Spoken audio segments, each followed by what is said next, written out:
Thank you very much. Thank you. And those of you who were paying attention at the start of the show got a little sneak preview of me on that saxophone last Thanksgiving. So I continue to play, and I hope I continue to grow new brain cells as a result.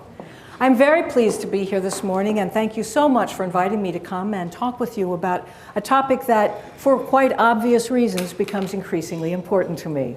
One, because I have an aging mother who is aging very well and wants to stay that way. I have a bunch of aunts in their 90s. I come from a long line of long-lived people, and the closer I get to being among them, the more important this all becomes to me as well. It's no secret to anybody in this room that we're getting older. We talk about it all the time. But to just think for a moment about what that really means is that it's not just that the boomers are coming. It's not just that there are more people in their 60s. There are more of us living into our 70s, 80s, 90s, and 100 than ever before. In fact, the fastest growing rate is among people who are over the age of 85. That's extraordinary, because if you think about the implications of that, all of our Older Americans Act, all of our funding starts at 60 or 65. And people who are 60 and 65 tend not to even think of themselves as older Americans, as being entitled to any of that. And in some ways, our whole way of thinking about aging needs to accommodate the fact that we currently group 40 years into the same appellation. We call anybody over 60 old, and that could mean 60, 65, 70, 75, 80, 85, 90, 95, and 100. It used to be that if you made it to 100, you got your picture on the front of your local newspaper. It was a big deal. Make it to 100, guaranteed. If that's the only 15 minutes of fame you get, you're going to get it then. But these days, you have to make it to 105. 100 is like no big deal. And I don't know what's going to happen at 105. Maybe you're going to have to make it to 110. It's not to say that people who are 100 aren't special. It's to say there are a lot of special people. And these very positive images of aging are competing with another theme that's sort of culturally present, and that's the notion that we should be trying to stop aging.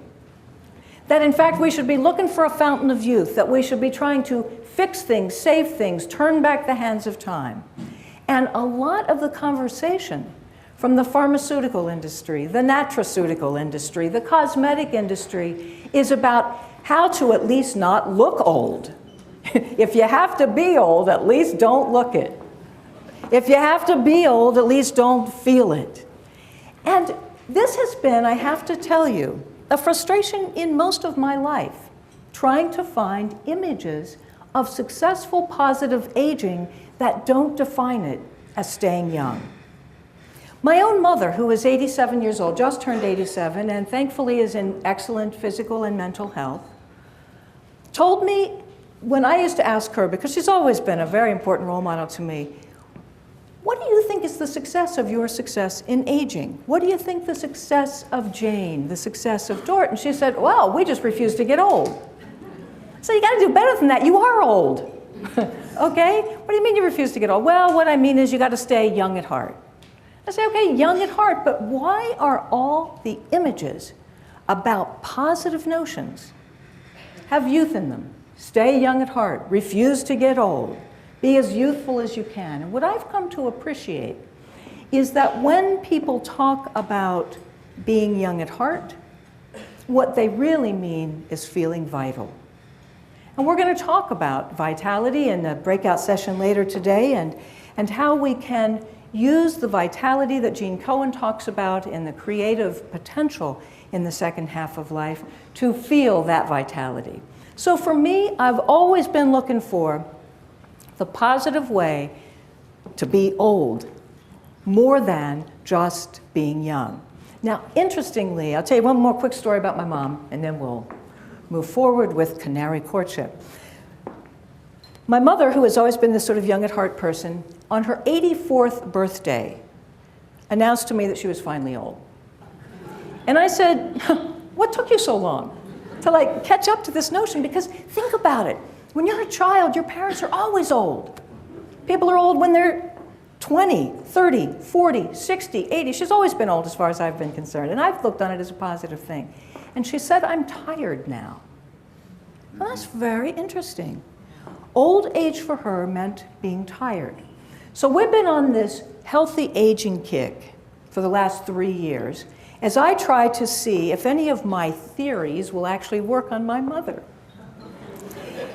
And I gotta tell you, she is now bragging about how old she is and about how successful she is in her new avocation as a creative writer. Now, I gotta tell you, I was telling Gail this story last night. I've created a bit of a monster. Gail and I were planning to have dinner last night. Okay, so I drive down here. It's a gorgeous drive down from Burlington. It's not too far. It's sunny. And I arrive here and I get a call from my mother on my cell phone. And I gotta tell you, my mother's voice has changed in the last year since she started going to the senior center and joining this creative writing group. My mother has always had a bit of a monotone. So she used to call and say, "Hi, Sue, it's Mom." Okay, that's the way she talks. Didn't mean she was depressed, that's kind of how she talks. Now she calls me and she says, "Sue, it's Mom. I got a new story. Could I just read it to you tomorrow? Could I just read it to you? Because I have to give it tomorrow, and I'm going to a new creative writing class, and I hear this teacher's really tough." And I said, "Well, Mom, I've just arrived at the hotel. I'm meeting somebody for, oh, it'll just take a minute." 30 minutes later, as we are debating the perfect title for her story, I finally said, "You know, the sun has set, and I bet my host has gone to dinner without me. So good luck with your story tomorrow." But anyway, that's my mother, revitalized and now finally getting it, I think, at 87, that she can be old and vital. And I hope you're going to feel the same kind of inspiration at the end of this day, because my goal is to keep you excited about learning. I don't have to excite you. You're here. You're obviously already excited. But I want to inspire you to believe that it, in fact, will contribute to your healthy aging. Because I think the message is not to stop aging, but to age well. Because as I think Gail or Vicki said, we age from the day we are born. And we need a new metaphor. We need a new way of thinking about healthy living across the lifespan. You don't have to wait till you're 84 to age well. Now, one of the things I think that has stymied healthcare providers and a lot of other people in the healthy aging field is this notion that, well, wouldn't it be pretty to think so that we can age in a healthy way? But after all, the brain declines, the body ages, we can see it, the evidence is in front of our eyes. And we all know that as we get older, our brains are not as fast as they used to be.